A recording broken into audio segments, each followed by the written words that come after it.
오늘 맥주감사절입니다.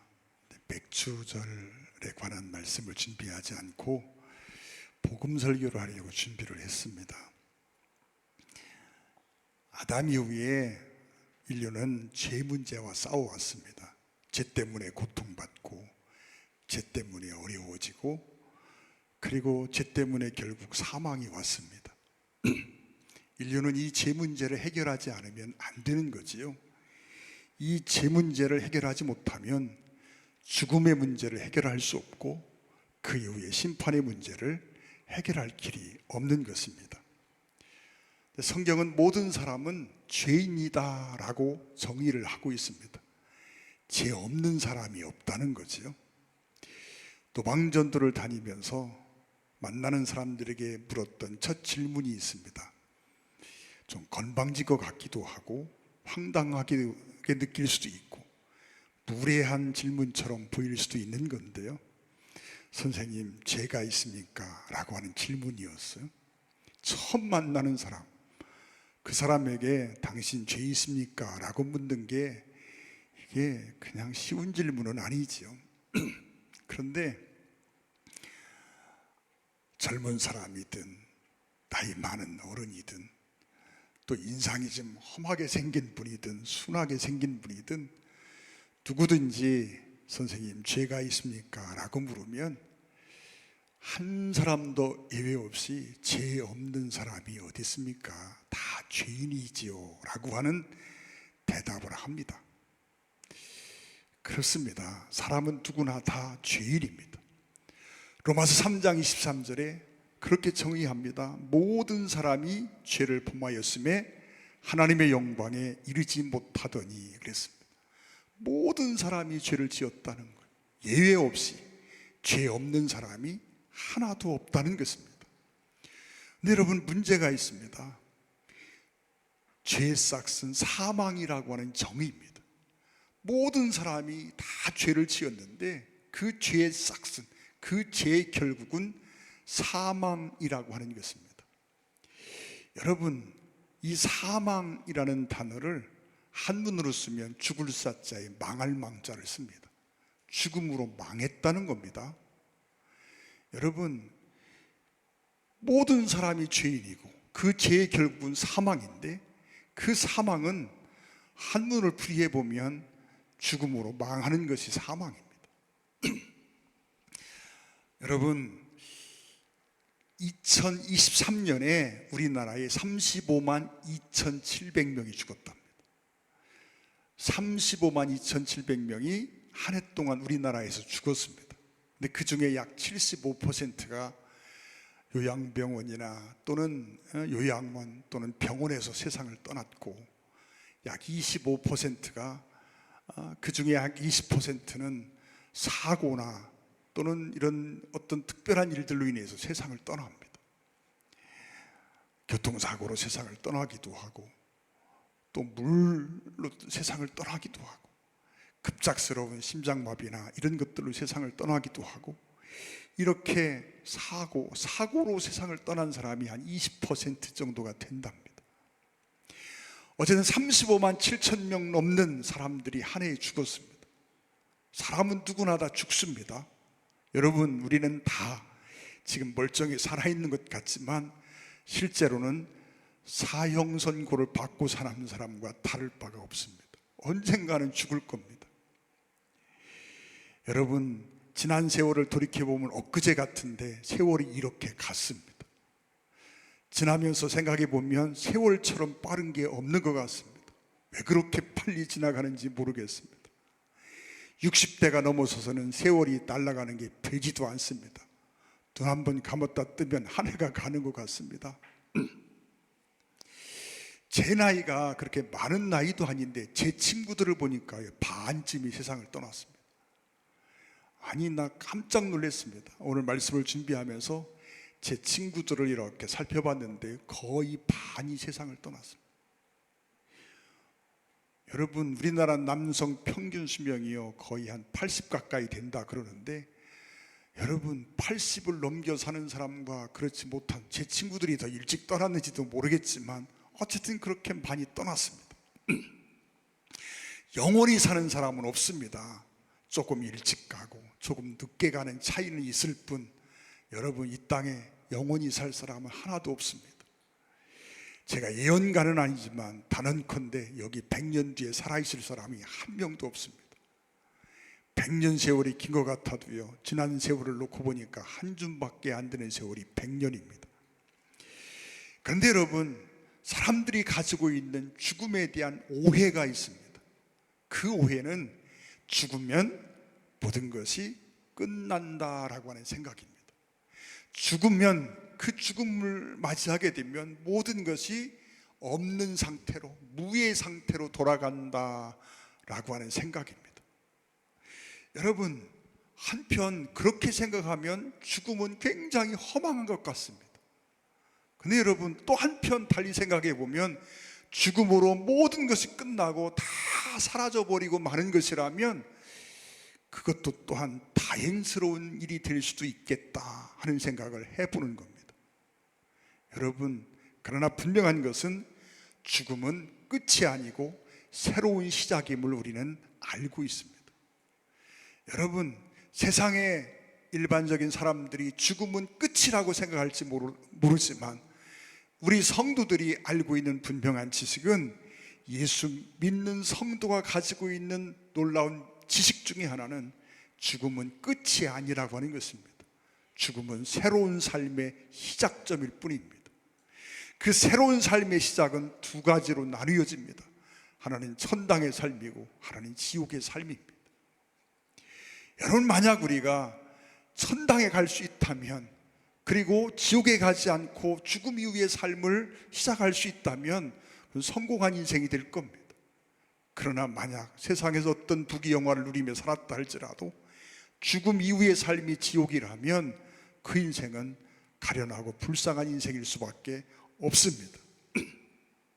여러분, 성경은 정의하기를 모든 사람이 죄를 범하였다라고 정의했습니다. 근데 여러분, 죽음 이후의 삶을 결정하는 문제가, 가장 중요한 문제는 첫째로 죄의 문제입니다. 죄를 지었지만 용서받고 해결받은 사람이 가는 곳이고, 가는 곳이 천당이고, 죄를 똑같이 지었지만 그 죄 문제를 해결받지 못한 사람이 가는 곳이 지옥입니다. 여러분, 사람은 살면서 자신의 이 죄 문제를 해결하기 위한 많은 방법들을 생각합니다. 세상에 여러 종교가 있습니다. 대표적으로 기독교가 있고 불교도 있고 천주교도 있고 이런 종교들이 있습니다. 그러나 기독교를 제외한 모든 종교는 사실은 행위 종교, 율법 종교라고 말할 수 있습니다. 예를 들어서 여러분, 기독교 외에 다른 종교에서 내가 이미 지은 죄를 해결하는 방법을 어떻게 선택을 합니까? 불교를 생각해 봅니다. 여러분, 불교에서 거기도 사람들이 다 죄인인 걸 압니다. 그런데 이 죄 문제를 해결하고 불교적인 용어로 정말 극락왕생을 하려고 하면 이 죄 문제를 그들도 해결해야 된다고 생각합니다. 그런데 이 죄를 어떻게 해결하느냐? 이 죄를 덮고도 남을 만큼 더 많은 덕을 쌓아서, 공덕이라고 말합니다. 덕을 쌓아서 많은 선을 행해서 지은 죄를 덮음으로 죄를 해결을 하려 합니다. 그래, 여러분, 그게 가능한 일일까요? 사람은요, 앞으로 살면서도 죄 안 짓고 살 방법이 없습니다. 그리고 이미 지은 죄를 다른 선행을 통해서 덮을 수도 없습니다. 어떤 사람이 60년, 70년을 정말 선한 삶을 살았습니다. 남에게 베풀기도 하고 정말 세상 사람의 손가락질 받지 않는 그런 깨끗한 삶을 살았습니다. 그런데 그 사람이 어느 한순간 분노를 참지 못해서 사람을 죽였습니다. 그러면 그 사람은 살인자입니다. 여러분, 지난 60년간의 선행이 이 사람의 살인죄를 무마할 수 있습니까? 60년간 아무리 선행을 했어도 이 사람은 살인이라고 하는 죄를 변할 길이 없습니다. 여러분, 이 죄 문제를 사람의 능력으로는, 우리의 노력과 힘을 가지고는 해결할 길이 없습니다. 우리 모두는 다 죄인인데 이 죄의 문제를 스스로 해결할 수 있는 능력이 없단 말이에요. 그래서 성경은 그렇게 말합니다. 사도행전 4장 12절에 다른 이로서는 구원을 받을 수 없나니 천하 사람 중에 구원을 받을 만한 다른 이름을 우리에게 주신 일이 없음이라 라고 말합니다. 천하 인간에 구원을 얻을 만한 다른 이름을 주신 적이 없다. 다른 이로서는 구원을 받을 방법이 없다라고 말합니다. 여러분, 하나님께서 우리의 이러한 죄와 심판과 사망의 문제를 해결해 주시기를 소원하시고 우리를 긍휼히 여기시고 독생자 예수님을 이 땅에 보내셨습니다. 그리고 그 예수님을 통해서만 우리의 죄 문제를 해결받을 수 있다고 말씀합니다. 마태복음 1장 21절에 아들을 낳으리니 이름을 예수로 하라. 이는 그가 자기 백성을 그들의 죄에서 구원할 자이심이라. 우리가 지은 죄 문제를 아무리 사소한지라도 그 죄 문제를 해결할 수 있는 분은 오직 한 분, 예수 그리스도밖에는 없다라고 하는 것입니다. 여러분, 이사야서 53장 4절로 6절 말씀을 한번 보겠습니다. 그는 실로 우리의 질고를 지고 우리의 슬픔을 당하였거늘 우리는 생각하기를 그는 징벌을 받아 하나님께 맞으며 고난을 당한다 하였노라. 그가 찔림은 우리의 허물 때문이요 그가 상함은 우리의 죄악 때문이라. 그가 징계를 받음으로 우리는 평화를 누리고 그가 채찍에 맞음으로 우리는 나음을 받았도다. 우리는 다 양 같아서 그릇 행하여 각기 제 길로 갔거늘 여호와께서는 우리 모두의 죄악을 그에게 담당시키셨도다 라고 말씀합니다. 하나님의 아들 예수 그리스도가 이 땅에 오셔서 십자가를 통해서 하신 일이 무엇인가를 설명하고 있습니다. 여러분, 죄는 내가 지었습니다. 그런데 내가 지은 그 모든 죄를 하나님께서 그 예수 그리스도에게 담당시켰다라고 말합니다. 이사야서 10장 6절에 우리 모두의 죄악을 그에게 담당시키셨도다. 담당시켰다는 말은 옮겨 놓았다는 이야기입니다. 내가 지은 죄를 다 그리스도에게 옮겨 놓았다는 것입니다. 그리고 그 죄를 가지고 그리스도가 나를 대신하여 십자가에 못이 박혀 죽으시고 심판을 받으심으로 나의 죄값을 치르셨다라고 하는 것입니다. 여러분, 충북에 있는 충북대학교 교수님 한 분이 장로님이 계신데 그 아버님이 군산대학교 또 교수님이십니다. 근데 그 장로님이 당신 아버지를 전도하기 위해서, 아버지가 참 훌륭하고 좋은 분인데 예수를 안 믿습니다. 그래서 아버지를 전도하기 위해서 오랜 시간 고민을 하고 그리고 기도하고 그러면서 아버지에게 복음을 전합니다. 아버지, 예수님이 우리가 지은 죄, 아버지가 지은 죄를 대신 십자가에서 담당해 주셨습니다. 그러자 그 아버님이 하시는 말씀이 에이 못된 놈아, 내가 지은 죄를 내가 담당해야지 왜 내가 지은 죄를 다른 분에게 담당을 시켜?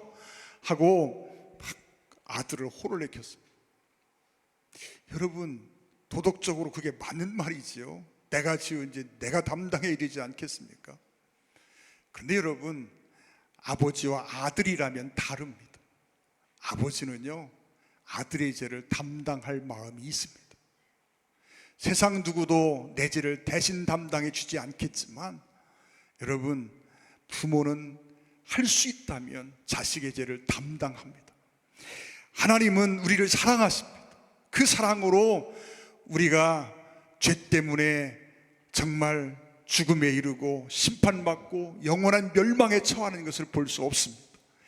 그래서 그 아들 예수님을 이 땅에 보내셨고 우리의 죄를 대신 담당케 하셨습니다.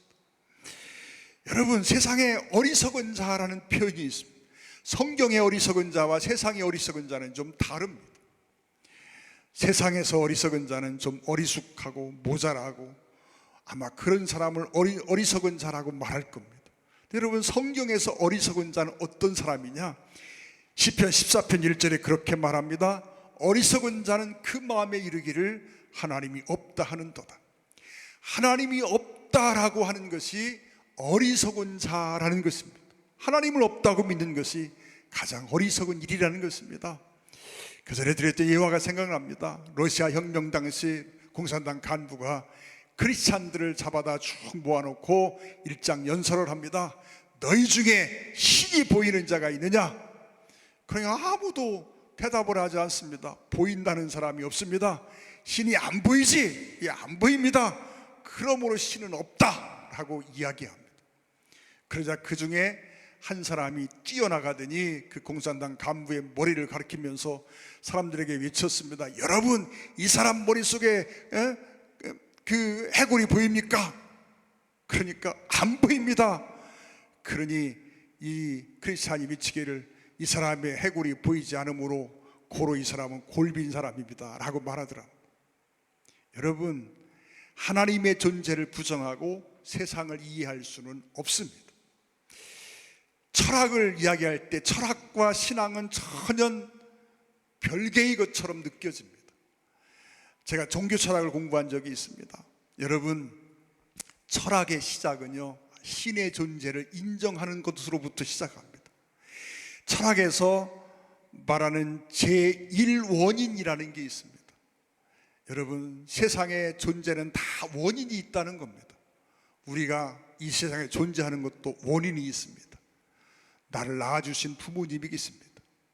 우리 부모님을 낳아주신 할아버지 할머니가 계십니다. 쭉 올라가다 보면 첫 번째 존재가 나올 수밖에 없는 것입니다.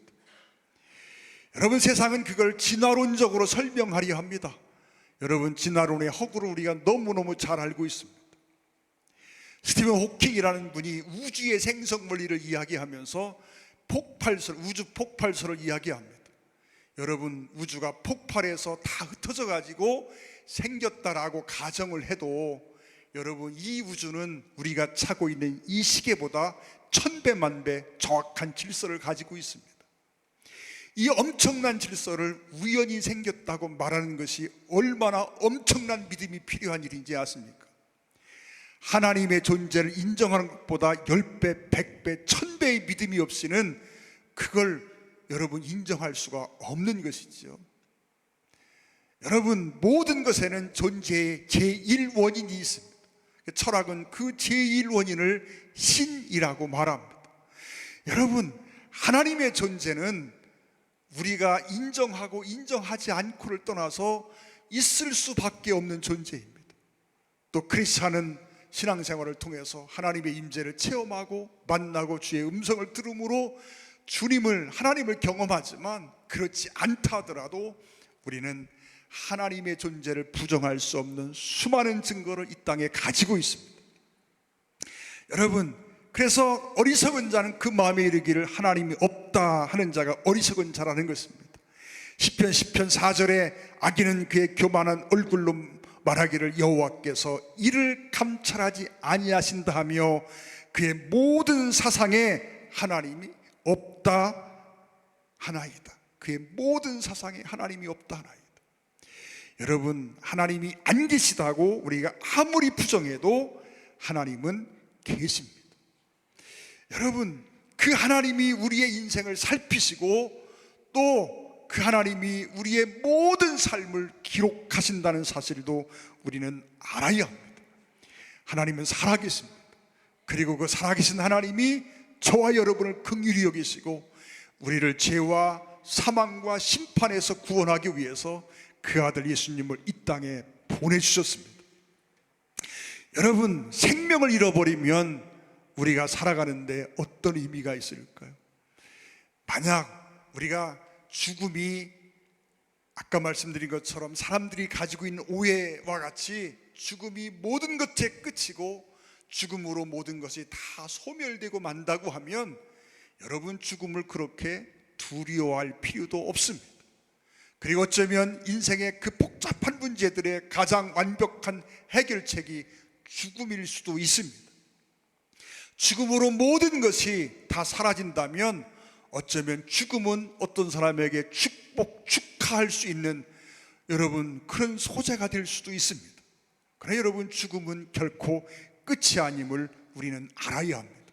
죽음 이후에 천당과 지옥이 분명히 있습니다. 여러분, 천하를 얻고도 생명을 잃어버리면 무슨 소용이 있겠습니까?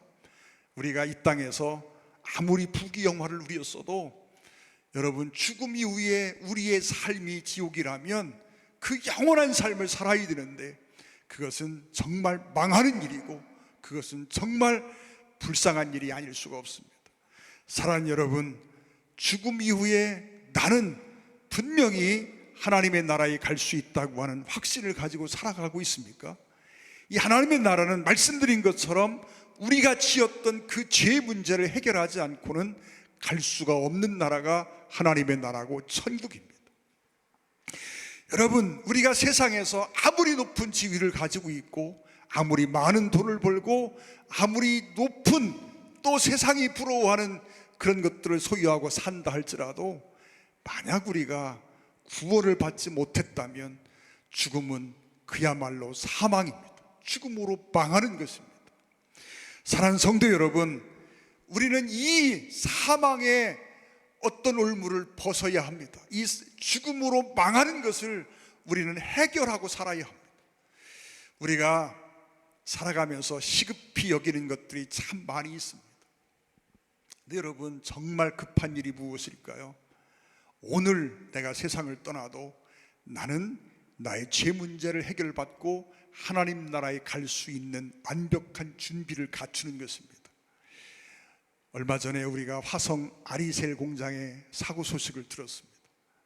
또 서울역, 서울시청역 어떤 교통사고로 인하여 많은 사람들이 이렇게 죽고 다친 이야기도 들었습니다. 죽음은 어느 날 갑자기 내게 다가옵니다. 죽음은 예고 없이 옵니다. 여러분, 우리 어른들이 하시던 말씀이 있습니다. 홍시감도 떨어지지만 땡감도 떨어진다. 여러분 보니까요, 홍수감보다 땡감이 훨씬 많이 떨어집니다. 제가 감나무를 키워보니 그렇습니다. 여러분, 내일은 결코 내 날이 아닙니다. 우리는 어느 순간 이 세상을 떠나도 하나님 나라에 갈 수 있는 완벽한 준비가 되어져 있어야 합니다. 여러분, 저는 살면서 그런 경험들을 수없이 경험합니다. 여러분, 제가 사랑하던 사람들이 어느 날 갑자기 세상을 떠납니다. 저보다 나이 어린 제 가족 중에 동생도 세상을 떠났습니다. 여러분, 제 위에 형님도 세상을 떠났습니다. 여러분, 저보다 어린 나이, 지금의 제 나이보다 어린 나이에 제 아버님도 세상을 떠났습니다. 제 작은 아버님도 세상을 떠났습니다. 그분들이 떠나는데 여러분, 그저 나이 들고 병 들고 수명이 다해서 세상을 떠난 것이 아니라 이런저런 사고로 세상을 떠났습니다. 여러분, 이렇게 사고, 죽음은 어느 날 예고 없이 내게 옵니다. 그러므로 지금 완벽한 준비가 돼 있지 않고 살아가는 것은 너무나 위험하고 너무나 기가 막힌 모험이 아닐 수 없다는 걸 우리는 알아야 합니다. 여러분, 우리가 세상을 다 얻었어도 생명을 잃어버렸다면 여러분, 그것은 비극입니다. 여러분은 정말 주님 앞에 갈 수 있는 준비가 되어 있습니까?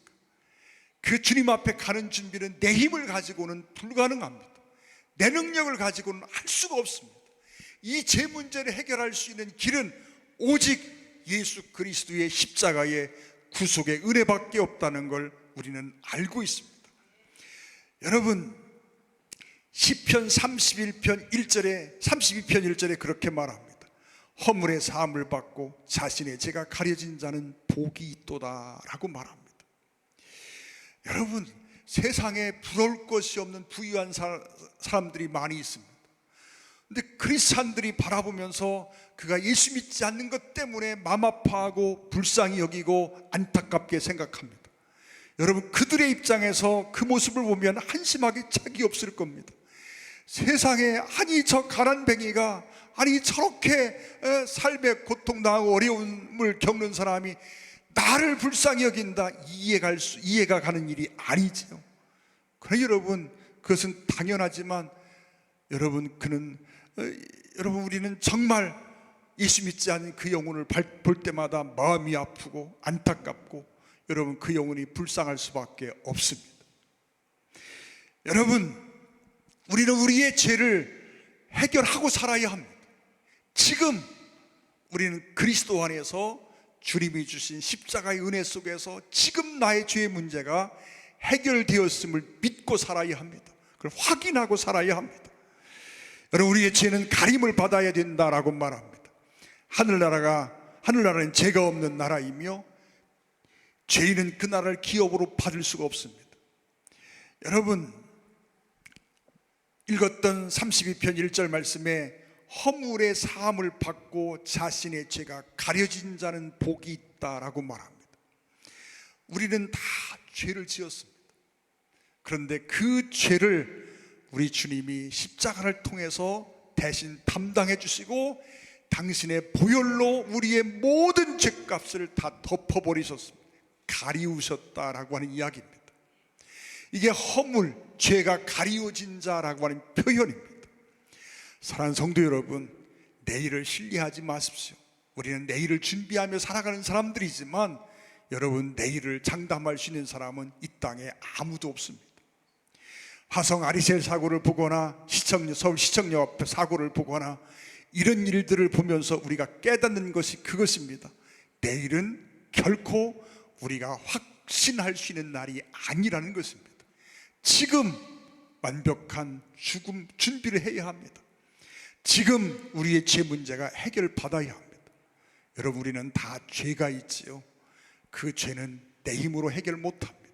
주님의 십자가의 은혜를 통해서만 해결받을 수 있습니다. 하나님은 여러분을 사랑하십니다. 그리고 하나님은 여러분을 사랑하시고 여러분이 죄와 사망과 심판의 고통에서 벗어나기를 원하십니다. 그리고 그 일을 위해서 하나님의 아들 예수 그리스도가 이 땅에 오셨고 그 예수님이 나의 그 모든 죄를 대신 담당하시고 십자가의 길을 가셨습니다.